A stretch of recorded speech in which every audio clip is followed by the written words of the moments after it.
오늘 하나님께서 우리에게 주시는 말씀은 빌립보서 2장 5절에서 11절 말씀입니다. 빌립보서 2장 5절에서 11절 말씀 우리 함께 다 같이 봉독하도록 하겠습니다. 너희 안에 이 마음을 품으라. 곧 그리스도 예수의 마음이니 그는 근본 하나님의 본체시나 하나님과 동등됨을 취할 것으로 여기지 아니하시고 오히려 자기를 비워 종의 형체를 가지사 사람들과 같이 되셨고 사람의 모양으로 나타나사 자기를 낮추시고 죽기까지 복종하셨으니 곧 십자가에 죽으심이라. 이러므로 하나님이 그를 지극히 높여 모든 이름 위에 뛰어난 이름을 주사 하늘에 있는 자들과 땅에 있는 자들과 땅 아래에 있는 자들로 모든 무릎을 예수의 이름에 꿇게 하시고 모든 입으로 예수 그리스도를 주라 시인하여 하나님 아버지께 영광을 돌리게 하셨느니라. 아멘. 먼저 기도하고 시작하겠습니다. 하나님, 우리가 전심으로 이 시간 주님을 바라게 하여 주시기를 원합니다. 하나님, 우리에게 들려주시는 주님의 말씀을 통하여서 하나님, 우리 내면이 변화가 있게 하시고 또한 아버지 우리 공동체가 하나님 한 마음 한 뜻으로 주님께 영광 올려드릴 수 있는 그러한 싱크 공동체 되게 하여 주시옵소서. 감사하며 예수님 이름으로 기도합니다. 아멘. 네, 우리 방송실에서 한번 화면 한번 좀 띄워주실까요? 네, 오늘 우리 연봉윤 목사님께서 빌립보서 2장 5절부터 11절 말씀 봉독해 주셨는데요. 이 빌립보 교회가 또 어디 있는지, 그리고 이 빌립보서는 어떻게 또 쓰여지게 된 건지 그 배경에 대해서 간단하게 여러분과 함께 좀 나누고 그리고 말씀을 또 나누도록 하겠습니다. 바울은 이방인 전도를 위해서 세 번의 전도 여행을 하게 되었습니다. 그러나 오늘 우리가 읽을 빌립보서는 바울이 이 로마 감옥에서 쓴 그런 편지입니다. 로마 감옥이 어디 있는지 지금 그림의 사진에 보면요, 사진이 아니라 그림이죠. 어제 밤새 제가 만드느라고 예, 그냥 전할까 하다가 아무래도 여기가 어디지 하고 궁금해하실 것 같아서 좀 만들어봤습니다. 예, 바울이 지금 세 명 있는데 보이시나요? 찾으셨나요? 네네. 여러분들이 보시는 방면에서 보면은 왼쪽이죠. 왼쪽이 로마이고요. 로마의 바울이고요. 맨 오른쪽 보면 수리아 안디옥. 선교 여행을 항상 저기에서 떠났습니다. 수리아 1차 선교, 2차 선교, 3차 선교도 저기 수리아 안디옥에서 출발을 하게 되었고요. 그리고 가운데 바울이 보이시죠? 예, 저기가 바로 빌립보 교회입니다. 유럽의 첫 교회가 되겠습니다. 네, 이 바울이 이렇게 저기 로마에 있는 감옥, 병정도 2명 제가 세워놨어요. 예, 로마의 감옥에서 이 빌립보서를 쓰게 된 것입니다. 바울이 2차 전도 여행 중에서는 수리아 안독에서 이제 출발을 하게 돼요. 해서 저 갈라디아 교회라고 나와 있는데 저 5개의 도시가 있는 그 교회를 갈라디아 교회라고 합니다. 그곳을 지나서 소아시아를 지나서 그리고 이렇게 빌립보로 가게 되는데요. 빌립보로 바로 들어간 것은 아니고요. 에베소, 저 가운데 보면은 에베소 빨간 표시 보이나요? 거기가 에베소인데요. 에베소 쪽으로 가려고 했었어요. 그런데 성령께서 막으셔서 그쪽으로는 가지 못하고 드로아에 머물게 되었는데 거기서 환상을 보게 됩니다. 예, 마게도냐 사람이 나타나서 우리에게 와서 도우라, 이런 환상을 보고 그곳에서 네아폴리로 갔다가 빌립보로 이렇게 가게 된 것입니다. 유럽의 첫 관문 이 빌립보에 도착해서 교회가 세워집니다. 빌립보 교회는요, 바울의 사역을 이제 후원했어요. 그 후로도 물질로도 후원하고 그렇게 후원을 했기 때문에 로마가 그 후에 사역을 하는 과정에 이 어, 바울이 로마에서 저렇게 갇혀 있을 때 이 빌립보 교회 감사의 편지를 합니다. 근데 감사 후원에 대한 감사도 있었지만요, 이곳에 대한 조언을 하고자 하는 마음도 있었습니다. 다툼과 분열이 있었기 때문입니다. 네, 차차 다시 한번 좀 그 후에 나눠보기로 하고요. 그렇다면 바울은 어떤 복음을 전했을까요? 복음을 전하는 사역자들이 많이 있었는데 이 바울은 이방인 전도에 열심을 내었던 사람이었습니다. 그 중에서도 그 복음에 특징이 있었는데요. 무엇이었냐면은 바로 오직 믿음으로, 우리 구원은 믿음으로 구원을 받는다. 이 복음을 전했었습니다. 당신은 할례를 받아야, 그리고 율법을 잘 지켜야 구원을 받는다고 생각들을 많이 했었거든요. 그런데 이 바울은 그것이 아니라 오직 믿음으로, 우리가 예수 그리스도를 믿음으로 말미암아 구원을 받는다, 이런 복음을 전하고 있었던 것입니다. 이 빌립보에서도 이제 복음을 이렇게 전하게 되는데, 바울은 대체로 그 회당에 들어가서 복음을 전해요. 회당에서 복음을 전하는데 여기에는 회당이 없었어요. 그러면 어디서 전하냐면 강가에서 전하게 됩니다. 강가에 좀 넓은 들판도 있고 사람들도 있고, 그곳에서 복음을 전하게 되는데, 거기에서 누구를 만나냐면요, 자색 옥감 장수, 바로 루디아입니다. 루디아를 만나게 되고요, 이 루디아가 그 복음을 전해 듣게 되고 그 가족에게도 소개를 하게 되어서 가족도 모두 세례를 받고 구원을 받게 됩니다. 이렇게 해서 이 빌립보에 유럽의 첫 교회가 세워지게 되는 것입니다. 그렇다면 이 빌립보에 우리가 알만한 이 바울의 사역은 어떤 것들이 있었는지 제가 몇 가지만 말씀을 드리겠습니다. 이 빌립보에서 사역을 하는데 점치는 귀신 들린 여종이 있었습니다. 점을 쳐서 돈을 받고 그렇게 해서 수입을 가지고 주인에게 주는 것이죠. 그런데 바울이 이 여종의 귀신을 쫓아내어 줬습니다. 고쳐주었습니다. 그렇다 보니까 이 여종의 주인이 어떻겠습니까? 수입이 끊어졌잖아요. 그러니까 화가 났어요. 화가 나서 고발을 했는데 이 바울과 실라가 감옥에 갇히게 됩니다. 그냥 갇히는 게 아니라 매를 맞고 아주 그렇게 해서 감옥에 갇히게 되는데, 이 바울과 실라가요, 그 감옥에서 하나님께 기도하고 찬송을 했습니다. 찬송을 했더니 지진이 나고 옥문이 열리게 되었어요. 그래서 탈출을 하게 되는데, 그 감옥을 지키고 있던 간수가 이 사실을 알게 되고 자결을 하려고 합니다. 왜냐하면 자기 업무를 제대로 하지 못하면 그 결과는 자기는 죽음을 면치 못하는 상황이 되거든요. 그래서 자결을 하려고 하는데 이 간수에게 바울이 복음을 전하게 되고, 그래서 이 간수 또한 구원을 받게 됩니다. 이때 우리가 잘 아는 말씀이 있습니다. 주 예수를 믿으라, 그리하면 너와 내 집이 구원을 받으리라.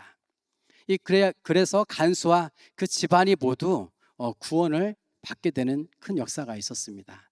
여러분들 가족 전체가 하나님을 믿는 그런 가정도 있겠지만은, 나만 지금 혹시 하나님을 믿는 그런 가정이 있다면, 나로 인해서 하나님께서는 우리 엄마를, 우리 아빠를, 내 동생을 구원의 도구로, 그런 방편으로 쓰십니다. 그래서 그런 기대를 가지고 도저히 안 될 것 같아, 쟤는 안 될 것 같아, 이런 생각하지 마시고, 하나님께서는 나를 통해서 나도 구원해 주셨는데 그런 또 기대감을 갖는 것도 좋을 것 같습니다. 이처럼 바울에게 소중했던 이러한 빌립보 교회가 지금은 안타깝게도 유오디아와 순두계로 비롯한 다툼에 휘말리게 되어 있었습니다. 위기에 빠져 있었습니다. 그래서 바울은 감옥에서 편지를 통해서 너희 안에 이 마음을 품으라 라고 권면을 하게 됩니다.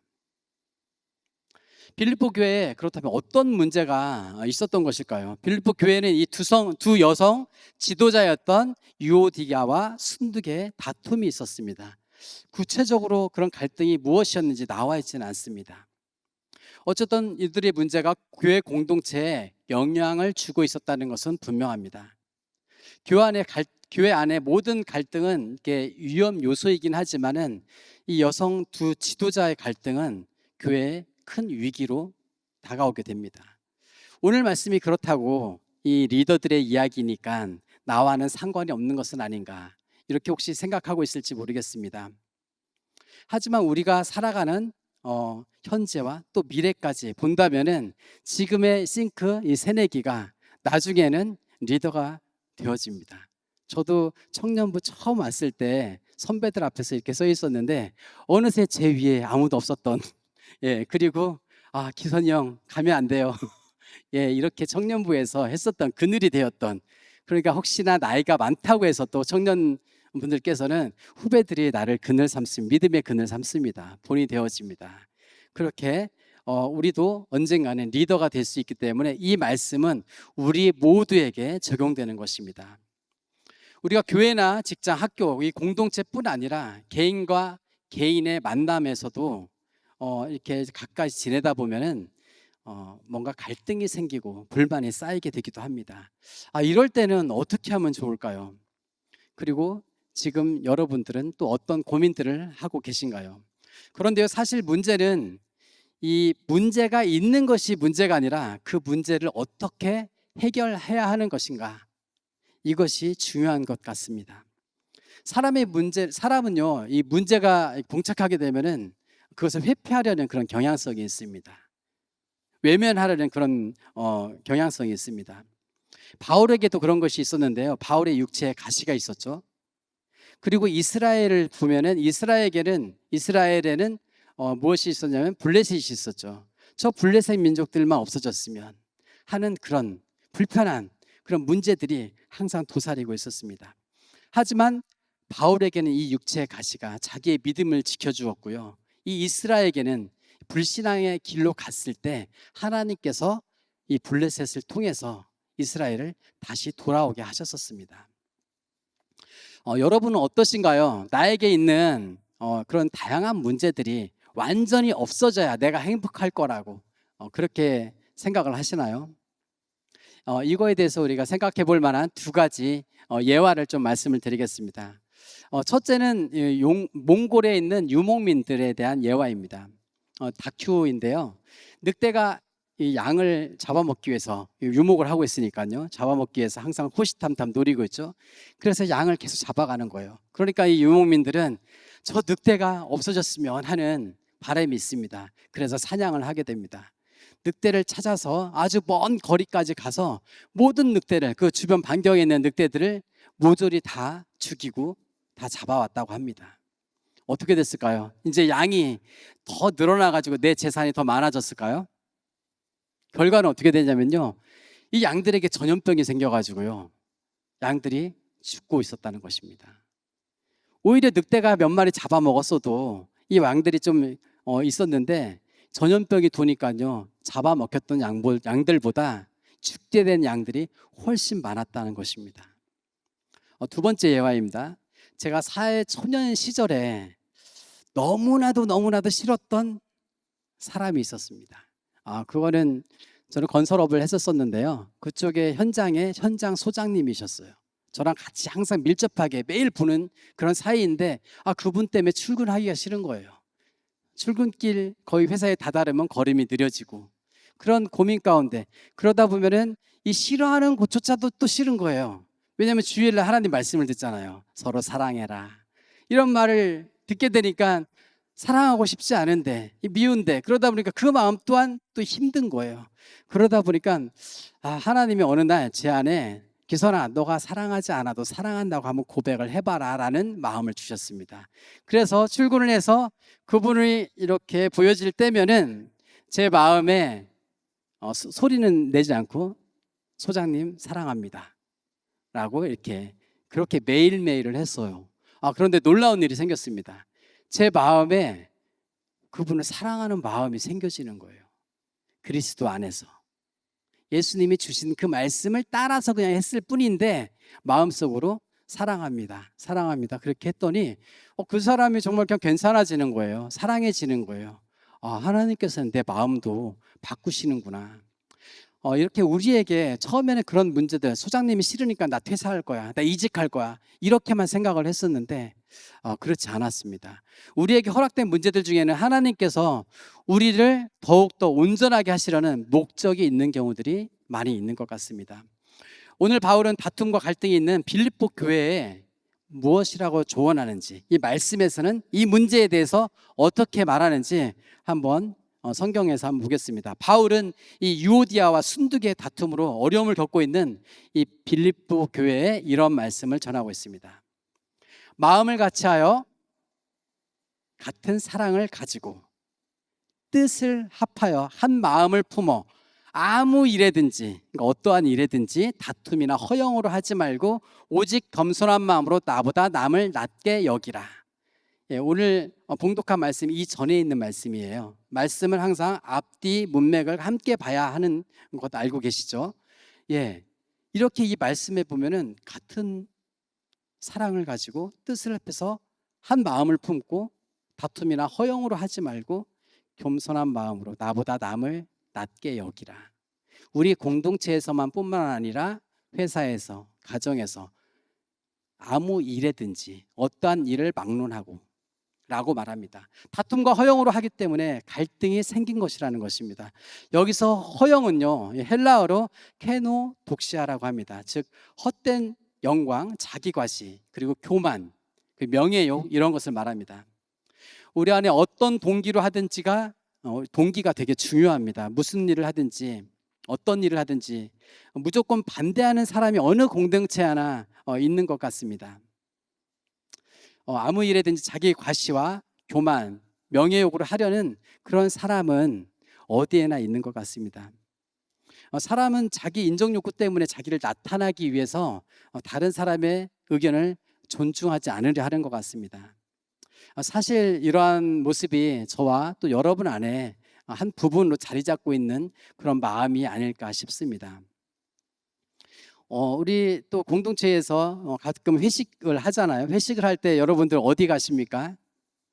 어디 가자고 할 때 어디 갈까? 이렇게 얘기할 때 여러 의견들이 나왔을 때 내가 말한 그 의견이 관철되길 바라지는 않습니까?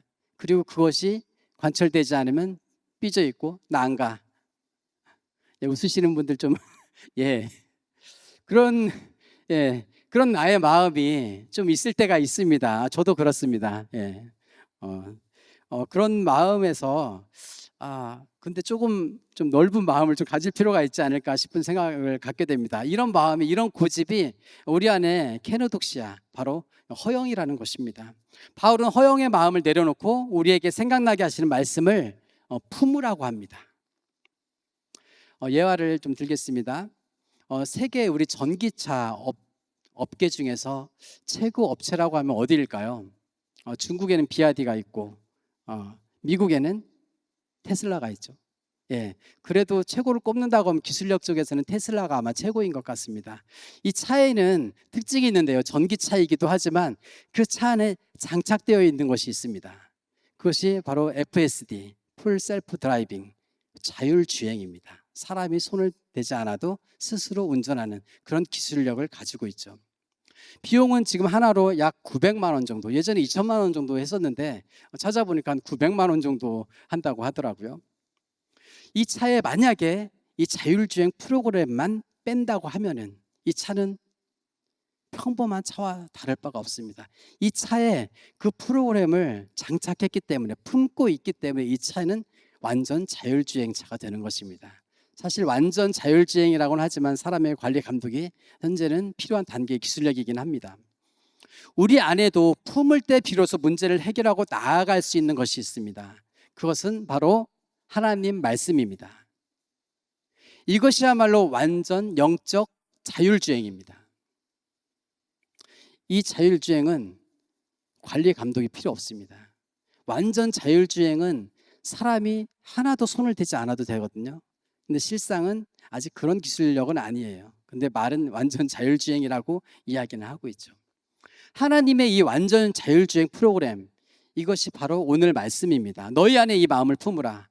곧 그리스도 예수의 마음이니 그는 근본 하나님의 본체시나 하나님과 동등됨을 취할 것으로 여기지 아니하시고 오히려 자기를 비웠다고 하십니다.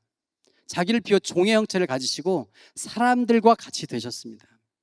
사람의 모양으로 나타나사 자기를 낮추시고 죽기까지 복종하셨습니다. 그래서 십자가에 죽으셨죠.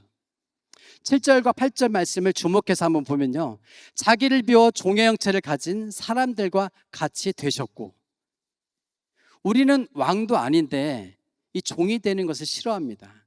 종이 되기 싫어서 성공을 인생의 목표로 삼는 사람들도 있습니다. 남의 밑에 있기 싫다는 거죠. 인생의 목표가 이런 것이 되는 사람들이 사실 허다합니다. 그런데 예수님은 우리와 반대로 행하십니다. 종의 삶, 섬김의 삶, 복종의 삶, 이 삶을 사셨습니다. 그리고 그것을 우리에게 직접 보이셨습니다. 그리고 우리에게 이 마음을 품으라고 하십니다. 그래야 남을 나보다 낮게 여긴다는 것입니다. 우리는 남을 나보다 낮게 여기려고 살아가지만 이 말씀에서는 나보다 남을 낮게 여기라고 말씀하고 계십니다. 여러분은 어떤 신분을 향해 살아가시나요?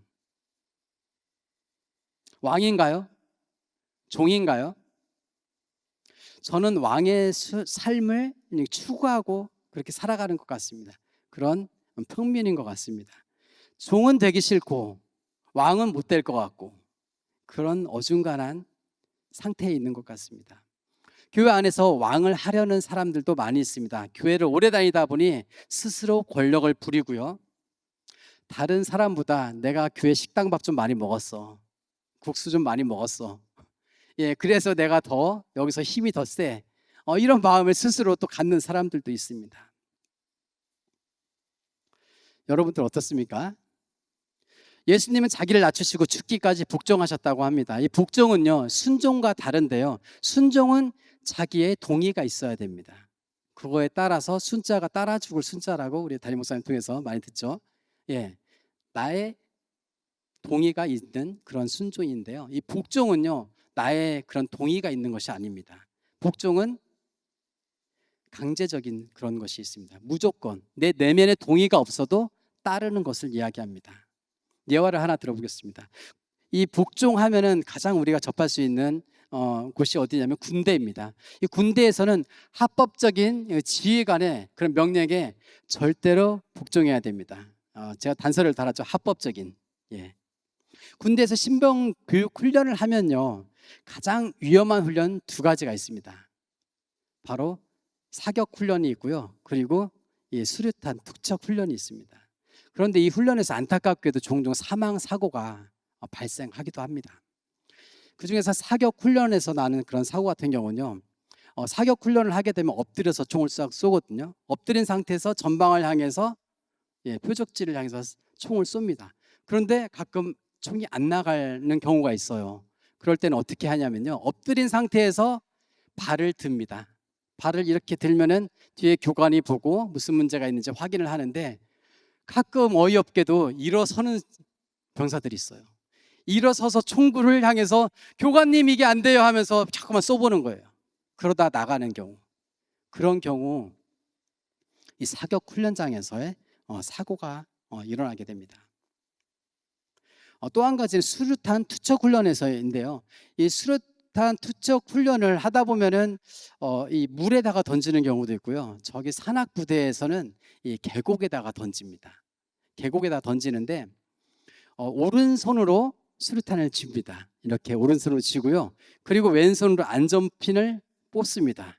그리고 하나, 둘, 셋 하고 던지면 되는데요. 이 참 사고가 여기서 던질 때 놓쳐서 이 아래로 떨어지는 경우가 있어요. 그 떨어지는 경우는 어떻게 하면 될까요? 빨리 주워서 던지면, 정말 빨리 주워서 던지면 되는데 시간을 다 지체하면은 큰 사고로 이어지게 됩니다.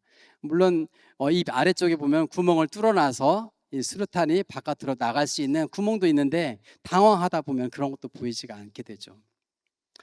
이런 사고들이 일어나기 때문에 사격 훈련장이나 수류탄 투척 훈련에서는 이 지휘관의 명령을 따르도록 복종하는 훈련이 선행되어집니다. 이 복종 훈련의 특징은요, 개인의 생각을 비우는 것에서 시작합니다. 그리고 지시한 대로 말씀을 따르는 것입니다. 들은 대로 행하는 것입니다. 내 고집과 내 생각을 내려놓지 않으면 나뿐만 아니라 여기 있는 공동체가 위험에 처해지게 됩니다. 군대에서 복종의 목적은 이 복종을 위한 복종이 아니라 군인들이 다치지 않고 안전하게 하기 위한 그러한 복종입니다. 하나님과 우리의 관계에서 복종은 때로는 이해되지 않고 피하고 싶고 그런 것이 현실일 수 있습니다. 힘듭니다. 그런데 이 복종은 우리를 안전하게 합니다. 우리를 살게 합니다. 예수님은 하나님과 관계에서 우리에게 복종에 대해서 직접적으로 삶으로 보여주시고 가르쳐 주셨어요. 자신을 비우시고 종이 되셨고요, 자신을 또 낮추시고 복종하셔서 십자가에 죽기까지 하셨습니다. 이것을 바로 예수 그리스도의 겸손이라고 합니다. 이 겸손을 우리 안에 품으면 나보다 남을 낮게 여길 수 있게 되는 것입니다. 이것은 그냥 내가 나보다 남을 낮게 여긴다 이렇게 말한다고 행해지는 것이 아니라 이것을 품음으로 할 수 있는 것입니다. 바울은 그렇다면 어떻게 살았을까요? 어떤 마음으로 이런 마음들을 품었는지 한번 보겠습니다. 나의 권리를 포기할 준비, 나의 왕관을 내려놓을 준비, 그런 준비가 이 바울에게는 되어 있는 것 같습니다. 한번 말씀을 제가 빌립보서 3장 7절 말씀을 표준 세번역으로 읽겠습니다. 그러나 나는 그리스도 때문에 나에게 이루었던 것은 무엇이든지 해로운 것으로 여기게 되었습니다. 그뿐 아니라 나의 주 그리스도를 아는 지식이 가장 고귀함으로 나는 그 밖에 모든 것은 해로 여깁니다. 나는 그리스도 때문에 모든 것을 잃었고 그것들을 오물로 여깁니다. 우리도 바울처럼요, 그리스도 때문에 나에게 이루었던 것을 해롭게 여긴 적이 있습니까? 요즘 예수님 때문에 큰 이익을 혹시 포기하신 그런 경험이 있으신가요? 즐거움을 포기한 적이 있으신가요? 이런 것을 따로 떼어서 생각한다면 말뿐이겠지만 그냥 머리로만 생각하면 그냥 아는 것에 그치겠죠. 우리 이 자리에서 목요일 날 피아워십이 목요일에 있죠. 그래서 지난주에 명절 끝자락에 피아워십에 제가 저쪽 자리에 앉아서 함께 찬양하고 예배를 했었습니다. 그런데 예배하기 전에요, 7층 목회자실 앞에 로비에 세 자녀를 데리고 있는 부부가 아이들이 좀 있을 만한 데가 있습니까? 하고 묻더라고요. 그래서 마땅한 곳이 없어서 이 성수동 지리에 대해서 설명을 해줬는데요. 그분들과 만난 다음에 생각해 보니까 명절 끝자락인데 이 아이들 데리고 놀이동산을 갈 수가 있었잖아요. 어디서 오셨냐고 하니까 진천에서 오셨대요. 진천에서 여기까지 차도 막혔을 텐데 하나님을 예배하러 온 거예요. 이분들은 그분들의 이로움을 포기하고 온 것입니다. 아이들과 함께 즐겁게 놀 수 있는 것을 포기하고 예수 그리스도를 택한 것입니다. 물론 여기 앉아 계신 여러분들 또한 마찬가지겠죠. 예수 그리스도를 선택하면 손해보는 것 같다라는 그런 생각을 혹시 갖고 계신가요? 제가 청년 때 교육부 교사를 하고 있었던 그 일입니다. 우리 아이들과 함께 수련회를 했었습니다. 그때 중등부 교사를 하고 있었는데요, 지역에 연합 수련회를 하고 있었어요. 연합 수련회를 하고 점심시간이 되었습니다. 연합으로 하다 보니까 여러 교회가 함께 점심 식당으로 몰렸습니다. 길이 쫙 줄이 서져 있었는데 저 또한 교사이다 보니까 아이들과 함께 줄을 섰습니다. 그런데요, 교회 안에서 이러면 안 되는데 새치기 하는 사람들이 많은 거예요. 그러니까 우리 아이들이 선생님 우리도 저 앞에 서요 하는 거예요.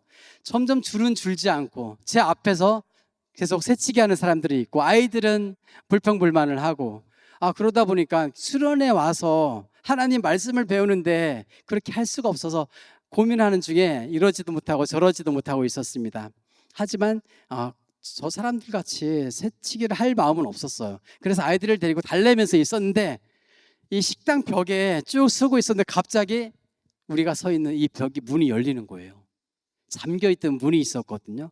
그러면서 식당 안에서 자, 줄을 하나 더 만들겠습니다 하고 바로 배식을 할 수 있게 해주신 거예요.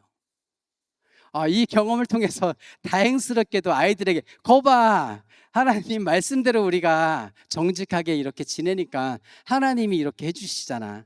그런데요, 사실 안 열렸으면 어쩔 뻔했습니까? 사실 안 열리는 일도 많습니다. 하나님, 제가 하나님 말씀대로 했잖아요. 그런데 아무 일도 일어나지 않을 때도 많습니다. 하지만 하나님께서는 기억하십니다. 하나님께서는 보고 계십니다. 그리고 하나님께서는 갚아주십니다. 지금 당장이 아니다 하더라도 그 하나님을 믿고 신뢰했으면 좋겠습니다. 예수 그리스도를 따르기 위해 세상과 똑같이 살아간다면 우리는 예수 그리스도를 믿는다고 하지만 따르지 않는 그런 반쪽짜리 믿음일 것입니다.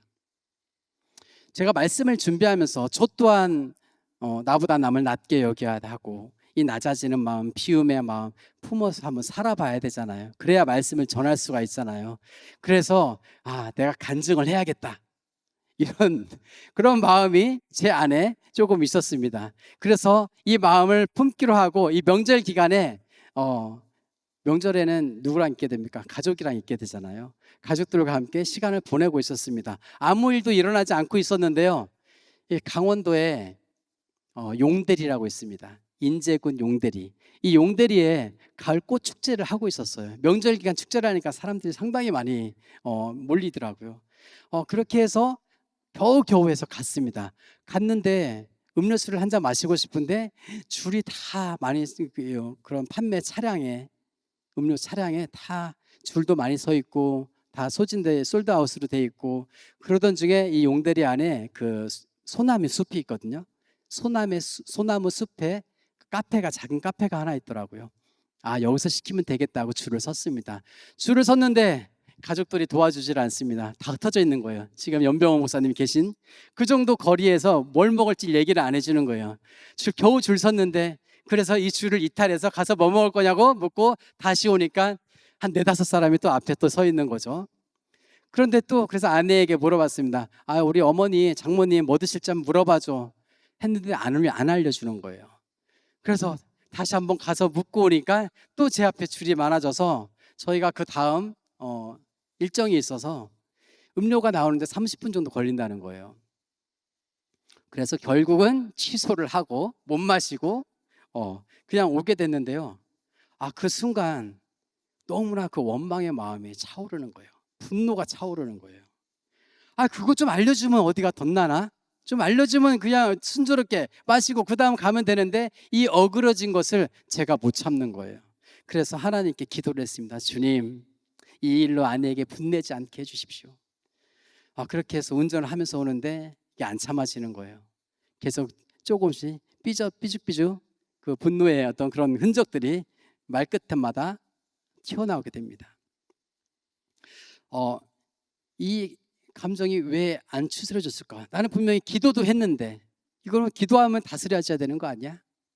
소화기를 뿌리면 불이 꺼져야 되듯이 기도하면 딱 내 마음이 평정심을 갖게 되고 아내를 사랑하게 되고, 그런데 그렇지 않더라고요. 이거를 확 좀 품었으면 좋겠는데, 그래야 내가 속이 좀 시원할 것 같은데. 그래도 그나마 기도를 했기 때문에 예전보다는 많이 나아졌는데, 그런 저의 모습을 보면서 저녁에 하나님 앞에 저 스스로를 좀 돌아보게 되었습니다. 제가 왕관을 쓰고 그 왕관을 내려놓지 않고 있더라고요. 예수님은 종이 되셨잖아요. 예수님의 십자가를 떠올리니까 종이 되어야 하는 저의 모습에 제가 갖고 있는 그 왕관, 왕복을 벗지 않고 그대로 가지고 있으면서 하나님이 제 마음 해결하세요, 이런 태도로 있었던 기도였던 것을 좀 깨닫게 되었습니다. 우리의 그 거룩함이라는 것은요, 내가 그냥 말하는 것이 아니라 예수님의 마음을 품는 것입니다. 그것을 내 안에 장착할 때 그것이 가능해지는 것입니다. 결론적으로는 제가 이 말씀을 전하기 전에 이 말씀을 품고 살아보는 것에 대한 것은 성공이냐 실패냐 하면은 실패였습니다. 하지만 우리 인생은 계속 실패의 연속입니다. 실패했다고 실패가 아니고요, 그 과정 가운데 주님을 닮아가고 계속 시도해보고, 그래서 다음 날 또 아내하고 있는 시간이 많으니까 예수님의 마음을, 그 마음을 품고 이번엔 좀 품어야겠다 하고 품고 이렇게 저렇게 지내다 보니까 자꾸만 제 입에서 안 하던 말이 나오는 거예요. 여보 미안해 하고 사과를 계속 하게 되는 일들이 많아지는 겁니다. 그랬더니 아내가 요즘 무슨 일이 있어요? 그러는 거예요. 원래 하던 대로 해요. 왜 사람 불안하게 왜 그래? 예, 이렇게 저에게 얘기를 하는 겁니다. 빌립보서 말씀을 통해서 우리가 배워야 하는 것은 그리스도 안에서 같은 마음으로 사는 것입니다. 마음을 같이하여 같은 사랑을 가지고 뜻을 합하여 한 마음을 품으며 다툼이나 허영으로 하지 않고 오직 겸손한 마음으로 나보다 남을 낮게 여기는 것, 이렇게 사는 것. 그런데요, 이렇게 사는 것은 이 과거로 나로 살면은 불가능합니다. 오직 예수 그리스도의 마음을 품을 때만 가능해지는 것입니다. 말씀을 지금 맺고 있습니다. 사진 하나 좀 띄워주세요. 이 그림을 보면요, 톱니바퀴죠. 톱니바퀴의 목적은 서로 맞물려서 돌아가는 것입니다. 그런데 자세히 보면은 평소에 궁금해하지 않았는데 말씀을 준비하면서 이 이미지가 떠올랐습니다. 그리고 이 튀어나온 부분의 이름이 이 끝입니다. 그럼 들어가 있는 부분은 뭘까요? 저 끝인가요? 네, 이 끝이고요. 이 뿌리입니다. 이 뿌리. 이 끝과 이 뿌리가 이렇게 맞물려서 돌아가는 것입니다. 이 그림이 지금 그런 모습이죠. 이 톱니바퀴에서 이렇게 튀어나온 부분이 있는데 이것을 방금 말씀 드린 대로 이 끝이라고 하는데요. 이 끝과 이 뿌리가 서로 맞물려 돌아가는 것이 이 톱니바퀴입니다. 나의 이 끝과 상대방의 이 끝이 만나면요, 다툼과 허영으로 돌아갈 수가 없게 됩니다. 나의 들어간 단점과 이 상대방의 튀어나온 장점이 서로 용납되고 서로 수용되고 그럴 때 맞물려서 돌아가는 것입니다. 그것이 바로 공동체입니다. 너희 안에 이 마음을 품으라. 곧 그리스도 예수의 마음이니 이것이 바로 이 끝과 이 뿌리의 그 맞물림입니다. 너희 안에 이 마음을 품으라. 곧 그리스도 예수의 마음이니 우리가 예수 그리스도의 십자가를 바라보며 이 마음을 품는다면 톱니 맞물려 돌아감 같이 마음을 같이 같은 사랑을 가지고 뜻을 합하여 한 마음을 품으며 하나님께서 바라시는 그런 공동체를 이루어갈 수 있습니다. 처음에는 주변 사람들에게요, 이렇게 살다 보면 이런 말을 들을 수 있습니다. 너 갑자기 왜 그래? 하던 대로 해. 제가 아내에게 듣던 이 말을 들으신다면 말씀대로 살고 그리스도의 마음을 품고 산다는 바로 증거인 것입니다. 들은 말씀을 통해 예수 그리스도의 마음을 품어 종의 겸손과 복종을 배울 수 있는 그러한 결단이 있기를 여러분에게 축복합니다. 성도님들의 다양한 삶의 터전에서 나와 잘 맞지 않는 사람 지금 한번 생각해 보시고 한번 떠올려 보셨으면 좋겠습니다. 그런 사람이 지금 이 자리에 있을 수도 있고요, 우리 가정에 있을 수도 있고, 우리 회사와 그 회사 안의 직장 상사, 또 부모님이 될 수도 있습니다. 형제, 또 학교 친구들, 다양한 사람들, 우리 공동체가 속하고 있는 그런 곳에서 나와 맞지 않는다고, 문제라고 여기며 생각하고 있는 사람들이 있지 않는지요. 그 마음에서 회피하고 그것을 없애버리기보다는 예수 그리스도의 마음을 품는 것으로 한번 해결했으면 좋겠습니다.